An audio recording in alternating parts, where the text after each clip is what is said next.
Hey, it's Alan, and I just wanted to let you know that you can now listen to the ongoing history of new music early and ad-free on Amazon Music, included with Prime. We've been talking about life beyond Earth for decades, and one of the best places to look, for starters, are the moons of Jupiter and Saturn. Wouldn't it be cool if we could land a probe on one of them and have a little look around? But that won't happen for decades, right? Well, wrong. It already happened. In 2005, the Huygens space probe descended to the surface of Titan, the largest moon of Saturn. It was a monumental achievement in space exploration. Forgot about that one, huh? Let's try another. Anyone remember when an entire country went bankrupt? You would if you were from Iceland. In 2008, the entire Icelandic banking system collapsed, forcing the nation to declare bankruptcy. But Iceland recovered by actually holding bankers accountable and initiating a series of financial reforms that are worth studying by other countries. Don't remember that one. Okay, one more.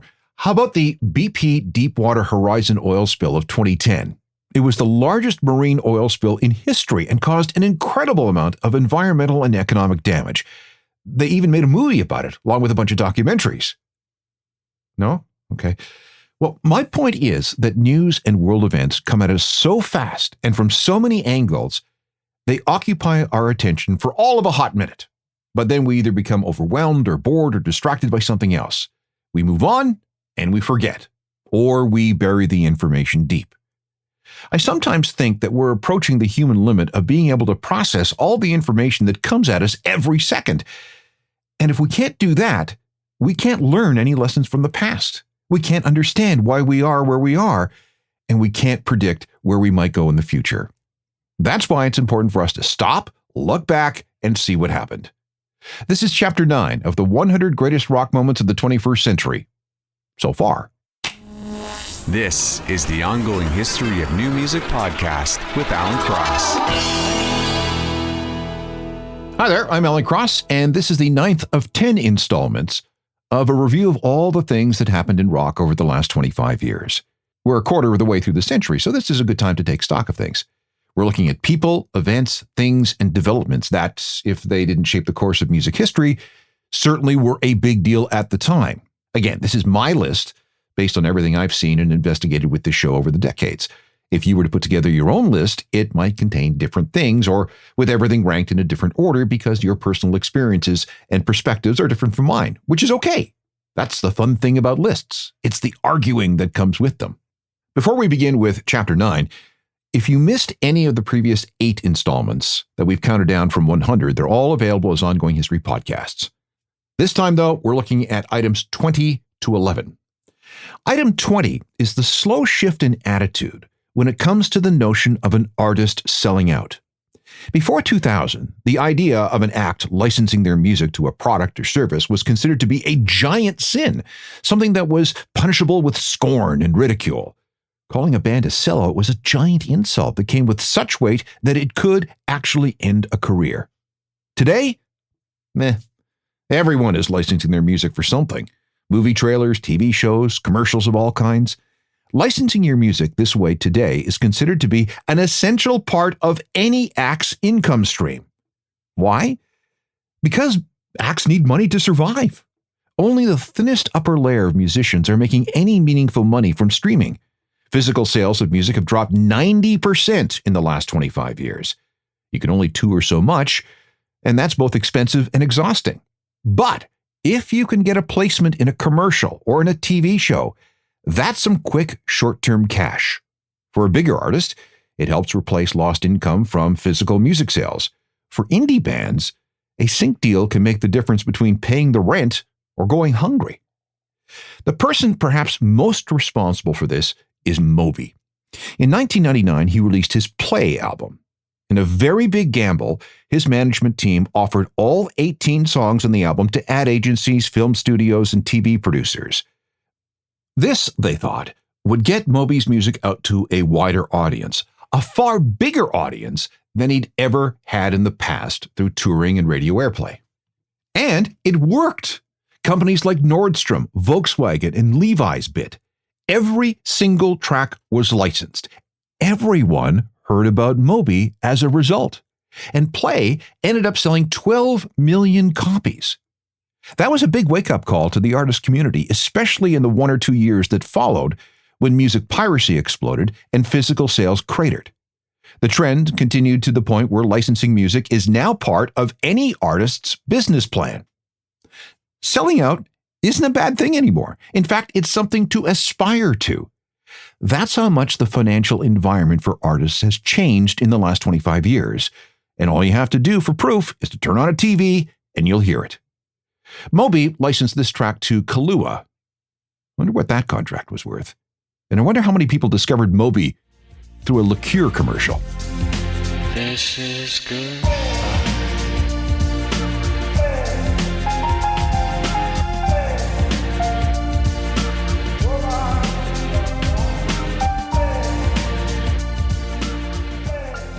Moby and Porcelain from the Play album. After he showed how there was money to be made from licensing music in an industry where physical media was dying, Moby changed the concept of selling out. That's number 20 in our list of the 20 momentous things that happened in rock so far this century. At number 19, it's another death. This time it's Chris Cornell on May 18th, 2017, in room 1136 of the MGM Grand Hotel in Detroit. What a punch to the gut. After years apart, Soundgarden was back together, recording and touring. It felt like the band had really settled into a new phase of their career. There was no indication that Chris was in any kind of peril. But something went very wrong in the 2 hours after Soundgarden left the stage at the nearby Fox Hotel at around 11:15. We know the following. Chris was accompanied to the hotel by his bodyguard. Chris was feeling anxious after the show and was afraid he wouldn't be able to sleep, so he took a couple of Ativan tablets. He called his wife at 11:35 and talked to her for a little while before saying that he was tired and just wanted to go to bed. When the bodyguard then checked on him at 12:15, there was no answer at his door. The bodyguard was so concerned that he kicked in the door, and he found Chris in a locked bathroom with a red exercise band around his neck and blood running from his mouth. A hotel medic was called. An ambulance was called, but it was too late. At 1:30, Chris Cornell was declared dead. A coroner's report would rule that it was suicide, death by hanging. But what really happened between about 11:45 and 12:15? We will never know the specifics. Vicky Cornell, Chris's widow, sued Chris's doctor for prescribing the Ativan. And there's been a legal fight over the future of Soundgarden ever since. Meanwhile, fans are still grieving the loss. It's been so lonely without you here, like a bird without a song. Nothing can stop these lonely tears from falling. If we have Chris Cornell's death at number 19 on this list, number 18 has to be the death of Chester Bennington of Linkin Park. Chester and Chris were great friends, often commiserating about their various personal demons.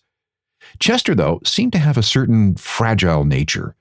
He had all sorts of issues: abused as a child, addiction to coke and meth, a drinking problem, lingering depression, failed attempts at rehab, a couple of suicide attempts. It was good that he and Chris found each other. But when Chris died, something in Chester broke. At first, it looked like he was coping. Linkin Park was back recording and ready to tour. He seemed happy and secure and super happy with his family life.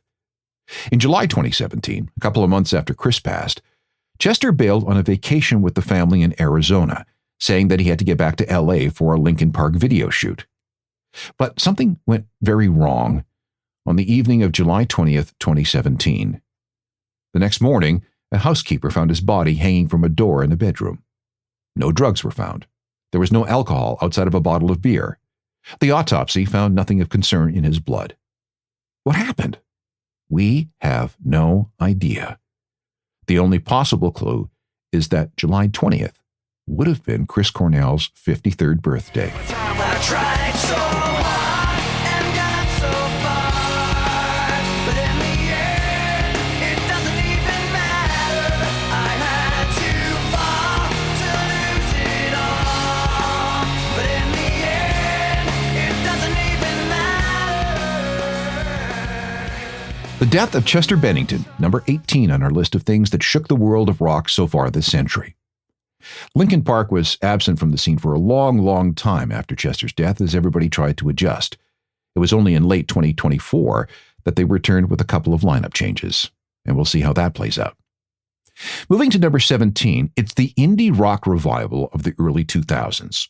It was a broad cultural movement that stretched across North America and parts of Europe that brought back stripped-down guitar-based rock. This was important because at the end of the 1990s, it did look like guitar rock was dead. It was all about electronica. Remember that word? Which was predicted to take rock into a whole new direction away from what it had always been. But a few bands had other ideas. Many of them were based in New York. We had the Strokes, the Yeah-Yeah-Yeahs, Interpol, TV on the radio. We had the White Stripes coming out of Detroit. There were the Hives from Sweden, the Libertines from England, Franz Ferdinand from Scotland. It was all very underground at the beginning, but the music was good, so it started to seep upwards. Songs turned into radio hits. Songs started showing up on TV, in movies, and in commercials. Festivals like Coachella in America and Glastonbury in the UK started booking these bands.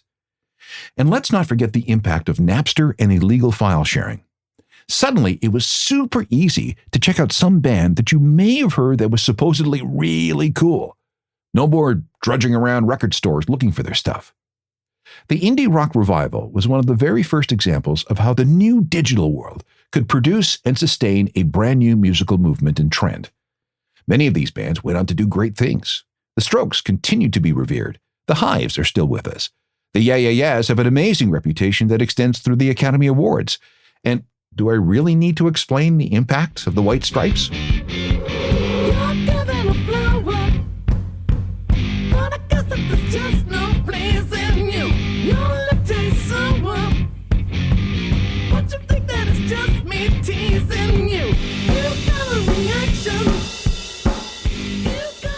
The White Stripes, part of the very important and long-lasting indie rock revival that began in the early 2000s. It was a sound, it was a movement, and it was an attitude that breathed new life into guitar-based rock. And it's something that we still feel today. In a moment, we'll continue our little countdown with a couple of controversial things that are still shaping how we enjoy music. This is episode 9 of a list of the 100 most important things in rock so far this century. And at number 16, it's how mainstream music became a niche. Now, let's start by defining mainstream. These are the ideas, trends, attitudes, and activities that are considered normal, widespread, and something that everybody partakes in to some extent. If the average person knows about something in society or culture or politics, then it is part of the mainstream. Before 2000, mainstream attitudes dominated everything. Everyone got their news from television, radio, newspapers, and magazines. We all went to the same movies, we all watched the same network TVs, and we all watched the big cable channels. And we all talked about the same books.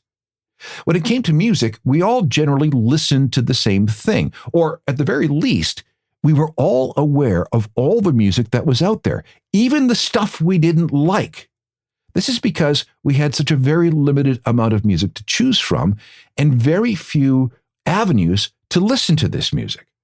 There were 5 main gatekeepers: record labels, which filtered through all the wannabe musicians, signing and promoting only those who had commercial potential or serious artistic attributes. Those artists then had their music sold in record stores, which further filtered things by stocking only what they wanted. Fewer than 3,000 albums were released every year. Compared to today, that's nothing. Radio was another cultural gatekeeper. It was immensely powerful in creating hits and creating stars. Same thing with TV video channels. And finally, we had music magazines, our only real conduit into the personal and professional lives of our favorite musicians. The result was that the big stars were absolutely ubiquitous. They were everywhere. There was a monoculture. Even if you had no interest or if you hated a particular artist, they were so prevalent in the mainstream that you knew about them by osmosis. We had a common music vocabulary, and the number of genres we had to choose from was exponentially smaller than it is today. To be a star back then was to be really, really big. But starting around 2000, the internet came along. allowing us free and unfettered access to more music than we could ever hope to afford. It was more music than we'd ever dreamed of. We made discovery after discovery, from a new band in your hometown to a cool electronic group from, France or Ghana. Over the next 5 or 6 years, everything changed. The power the traditional cultural gatekeepers enjoyed before the rise of the internet waned quickly. Record labels saw their business model of selling pieces of plastic, something that they've been doing for 100 years, collapse. Fewer and fewer people went to record stores. Big international chains started going out of business. Labels could no longer afford to advertise in music magazines, leading to a collapse in their revenue. Meanwhile, more and more people started getting their music information online, instead from a magazine.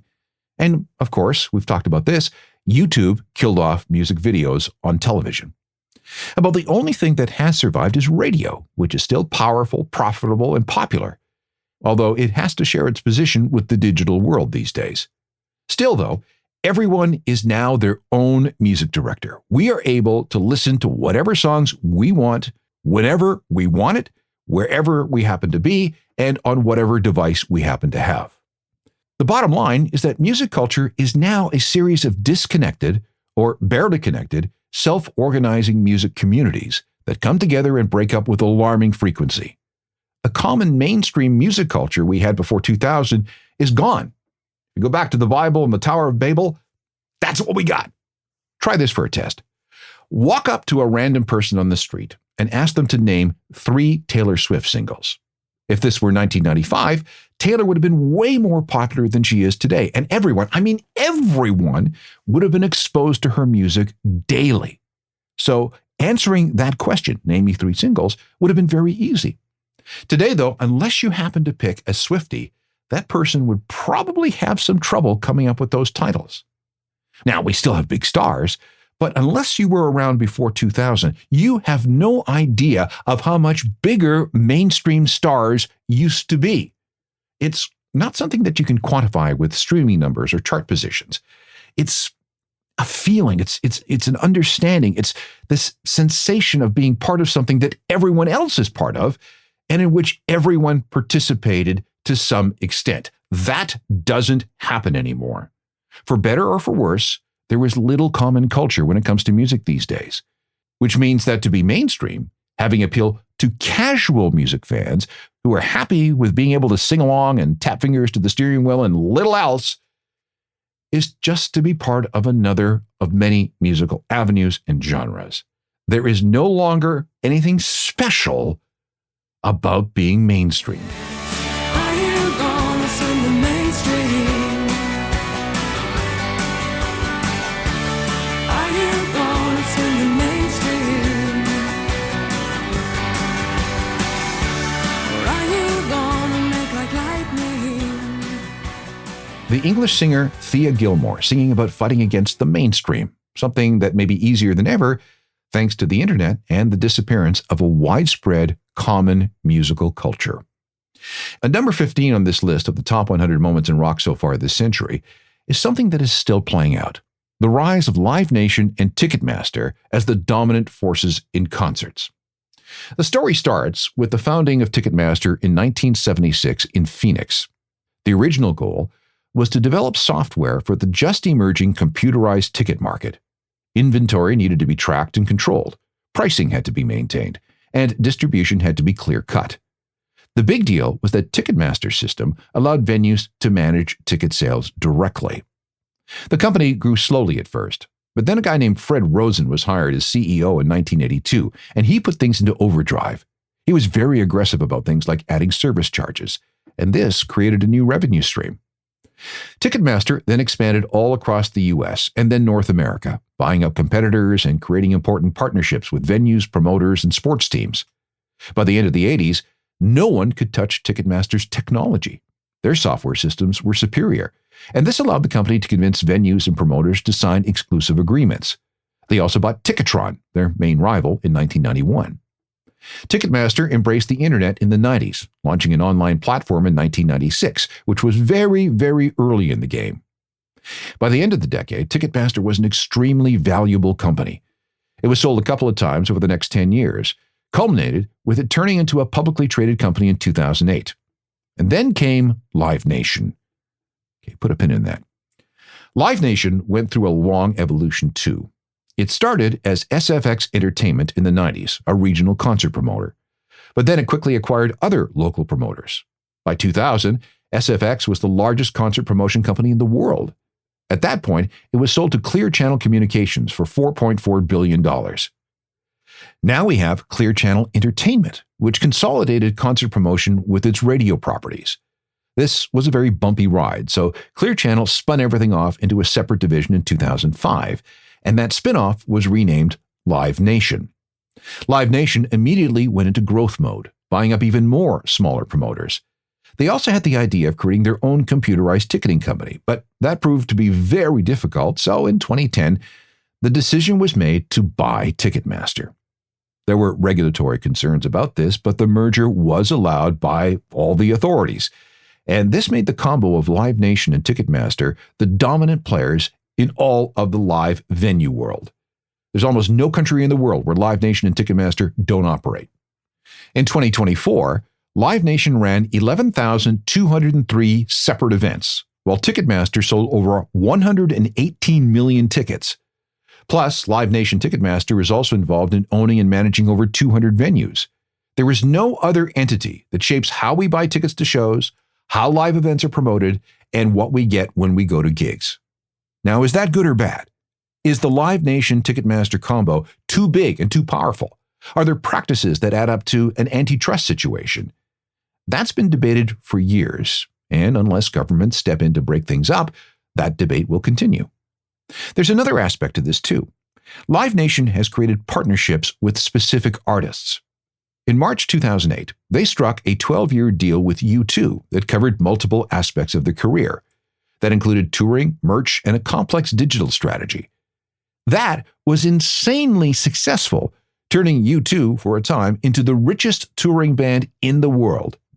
It also cemented Live Nation's and Ticketmaster's position as the industry powerhouse. He broke the bread, he drank the wine.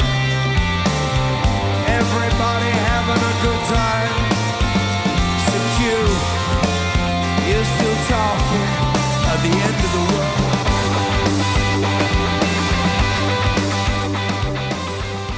U2, live in Paris in 2015 as part of their Innocence and Experience tour, a gig that fell under the partnership deal they did with Live Nation.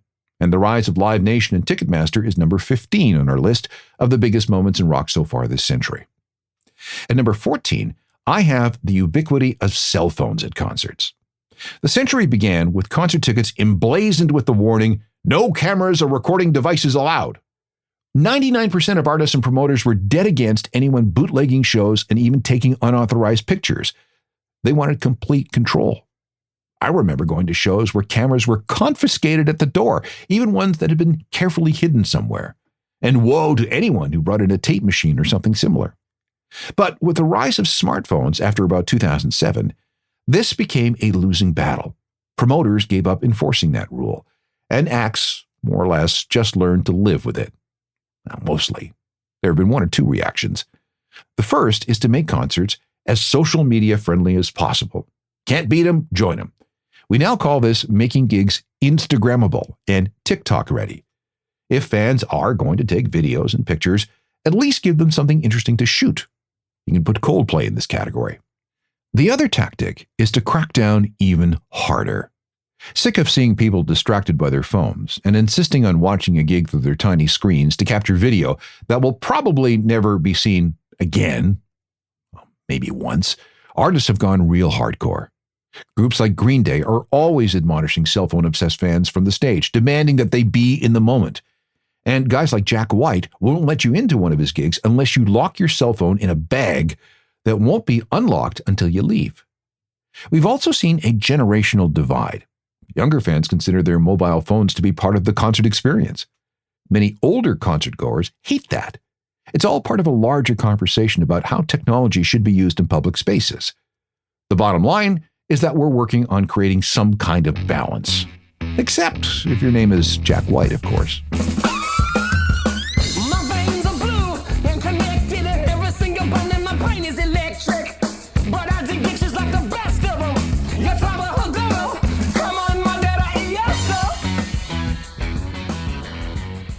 Item 14, on the list of the top 100 momentous things about rock in the 21st century so far, the rise of cell phones at concerts. 3 more to go in this episode, and I'm afraid all of them are very, very horrific. The last 3 items for this episode of the 100 most important moments in rock so far in the 21st century are tragic, awful, and have caused no end of pain to many thousands of people. And before we continue, I should warn you that what you're about to hear is very disturbing. It is, however, part of the public record and what investigators used to piece together what happened. We'll start with Paris on Friday, November 13th, 2015. A series of coordinated attacks across the city culminated with a massacre at the Bataclan Theater where Eagles of Death Metal were performing. At 9:40 p.m., 3 men entered the venue. White Miles, the opening act, had just finished their gig. Eagles of Death Metal had just started their set in front of about 1,500 people. When the music started that evening, no one knew about the black rental car that had been parked outside for over an hour. No one seemed to notice the 3 men inside. They were all French natives of Algerian descent. 23-year-old Fouad Mohamed Agad, 28-year-old Sami Emamour, and 28-year-old Ismail Omar Mustafi. They were all heavily armed with automatic weapons and wearing suicide vests. They got out of the car and started shooting. 3 people died outside the Bataclan. They then stormed into the theater. Eagles of Death Metal was into their 3rd song of the night. It was called Kiss the Devil.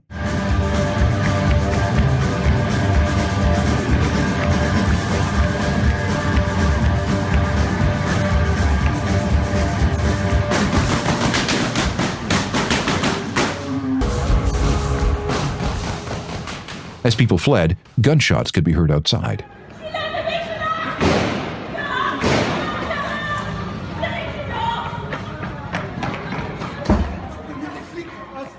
People were cut down everywhere. Hundreds of people were on the floor, some dead, some injured, some just playing possum. The gunmen fired up into the balconies and bodies fell to the main floor. The gunmen paused to reload 3 or 4 times and started shooting again, and during those pauses, people ran for the exits. About 20 minutes in, about 20 people were taken hostage upstairs and turned into human shields.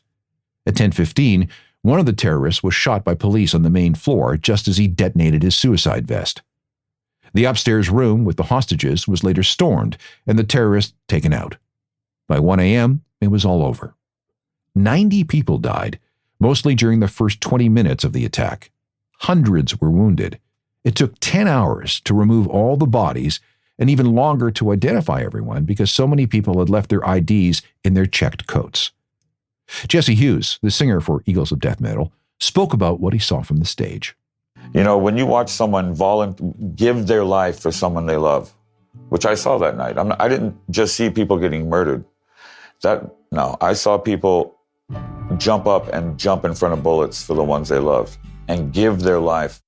I never saw a single coward that night. I only saw bravery. Eagles of Death Metal and music fans were defiant.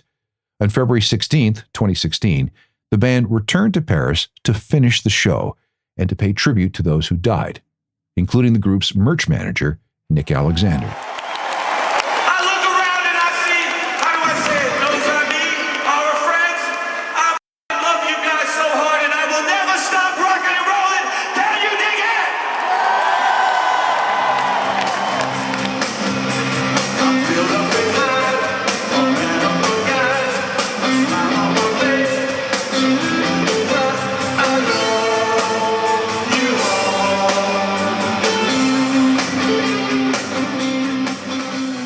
The Bataclan Massacre was one of the worst cases of mass murder that we've ever seen when it comes to a music event.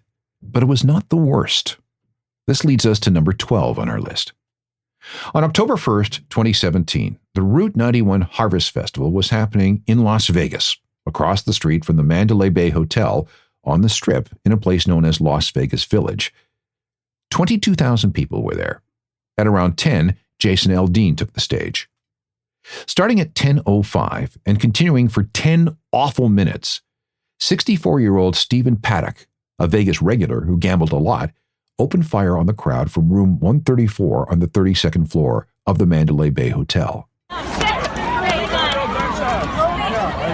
Not real gunshot.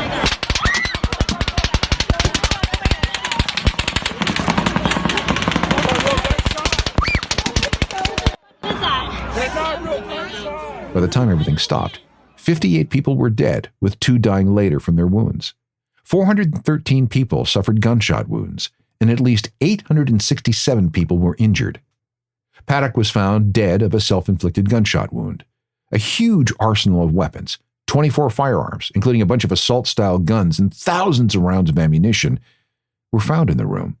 And despite a long investigation, we have no idea what his motivations were.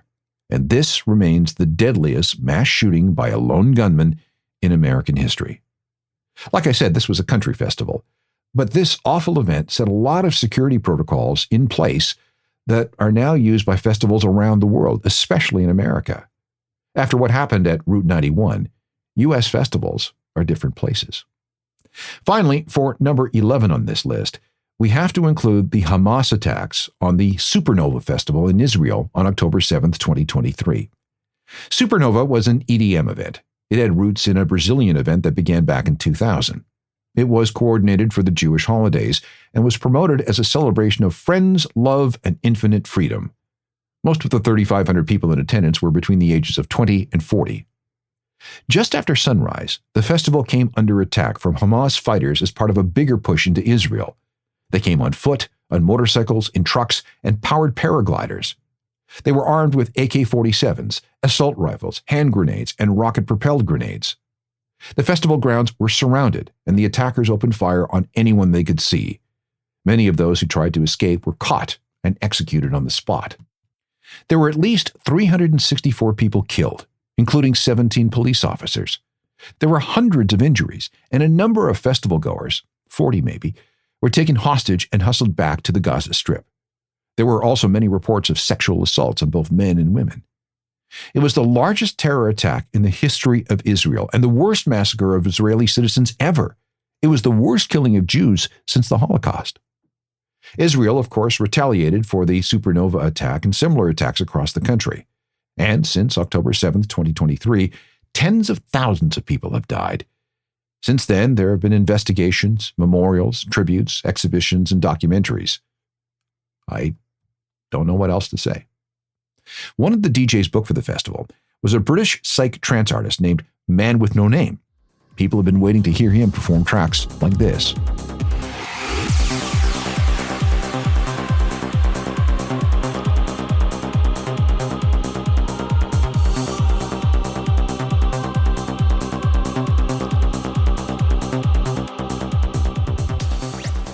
Man with No Name and Teleport. He was scheduled to perform a DJ set at the Supernova Festival in southern Israel. But then Hamas attacked on the morning of October 7th, 2023. That's number 11 on our list of the most momentous things to happen in music since 2000. Let's review our progress with the 100 most important things to happen in rock since the start of the century. At number 20, the concept of selling out becomes okay, because artists need to make a living by opening up whatever revenue streams they can in the digital and streaming era. At 19 was the death of Chris Cornell. 18 is the death of his good friend Chester Bennington 2 months later. At number 17, it's the indie rock revival of the early 2000s. For number 16, it's the tricky concept of how mainstream music became just another niche in the sea of music that's available to us. Then we have the rise of the Live Nation Ticketmaster behemoth at number 15. For number 14, I had the rise of cell phones at concerts and how that's changed so much about the live music experience, for better and for worse. And then we got dark for 13, 12, and 11. The Bataclan Massacre, the Route 91 shooting, and the Hamas attack on the Supernova Festival, one of the things that triggered Israel's war on Gaza. We're now into the home stretch. For the 10th and final episode in this series, we'll look at a couple of more deaths. Along with how new and old technology has mixed. And, well, see if you can think of 10 things that affected music more than anything else over the last 25 years. And without sounding clickbaity, I think number 1 may surprise you. Meanwhile, you can get all caught up on all the chapters in this series by downloading the podcasts. Feel free to get back to me with what you think of this list so far. Use alan@alancross.ca. Music news and recommendations every single day at my website, ajournalofmusicalthings.com.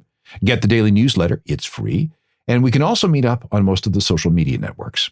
And don't forget about my other podcast, Uncharted, Crime and Mayhem in the Music Industry. If you love true crime with your music, You're going to love this. Episodes come out every 2 weeks, and there are a couple of dozen that you can go through right now. Back with Top 100 Rock Moments 10 through 1 next time. Technical productions by Rob Johnston. I'm Alan Cross.